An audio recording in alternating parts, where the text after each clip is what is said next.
time that you got that old 1200 stuck. By the time they retired from their farm near central Butte, Saskatchewan in 2008, Larry Small and Mal Swanson had built 1/16th scale models of quite a few of their farm implements they used to run. Both come from farm backgrounds, and Larry readily admits that farming was in their blood, especially after they bought some land in the early 1970s. We kind of come up with the idea one evening that perhaps we should make a model of these machines that we used to have, or did have, that we were farming with, just to remember them later on down the road. For many years, their main farm tractor was a four-wheel drive 1200 case from the mid-1960s. They have a lot of fond memories of this tractor, so they built this model version with many of the same features, including doors that open and close. It's remote controlled in the aspect that it'll go forwards and backwards, and the lights work on it. See, the battery's almost at it. Small says installing lights on the tractor wasn't overly difficult, but with all the small items involved, it turned out to be quite time-consuming. Well, the bulbs are from model train track lights, like street lights. They use them in there. And I made I think these are little frost plugs out of some small engine. And I drilled them out and put the bulbs in there and then wired it all together. The tractor used to pull two 15-foot CCIL diskers for seeding, so Small and Swanson built a pair of 1/16th scale models for their collection. The tiny concave disker blades were punched out for them by a friend who works at a machine shop. The steering system operates just like the one on the full-size diskers. A piece of brake line goes down through here, and there's a little welding rod fits down inside of it, and it's hooked up to the linkage here. And it goes back to here, and it's just a small piece of very stiff wire there. Well, this was built so that when you turn the corner, that the wheels, the back wheel turns, the wheel up here turns, and this one steers the disker around the corner.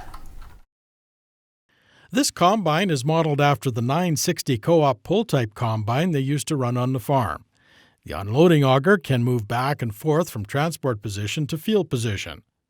The elastic bands are just on it temporarily to show where the belts will eventually be positioned. There's an electromotor inside of here, and if you had the proper belts on there, everything would turn. The combine body was made from pieces of galvanized tin soldered together. Other parts of the combine came from a variety of sources. Well, the pickup here, we built it out of, I think it's a 3/8 brake line and finishing nails for teeth. And the wind guard is just welding rod.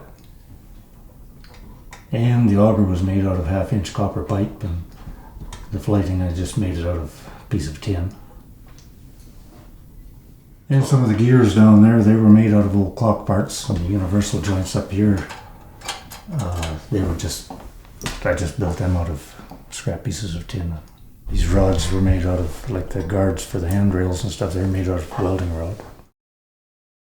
This model of a Westfield grain auger is a reminder of one memorable fall on the farm. Well, there was one year at harvest time, we had an old grain auger and it broke down. We couldn't find a used one anywhere, so Mel went over to Creek and there was a dealer over there, and he picked up a Westfield auger, a brand new one, and brought it home. The mechanism for raising and lowering the auger was made out of old clock parts. The main frame of the auger is steel tubing. And this tube here is 3/4-inch copper pipe. These gears are out of an old clock. And the motor is out of a 8-track player, 110-volt 8-track player. You hook a 9-volt battery up here, and there's a push-button switch, a momentary switch down here that you just push it, and then it will auger. And it will actually auger wax up the tube there, and it's not fast, but it does actually auger.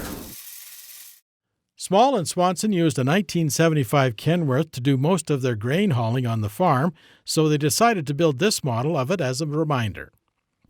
And it was a cab over. The cab lifts up, and put a toolbox on the back like our existing truck had. And the trailer was a fray off. It's 36 foot, I think, and it's built to 1/16 scale too. Swanson's wife Ann helps out with the model building projects, including sewing the tarp for the semi-trailer. Small says a number of people have inquired about buying their models. They always tell them the same thing. They're handmade, one of a kind, and not for sale.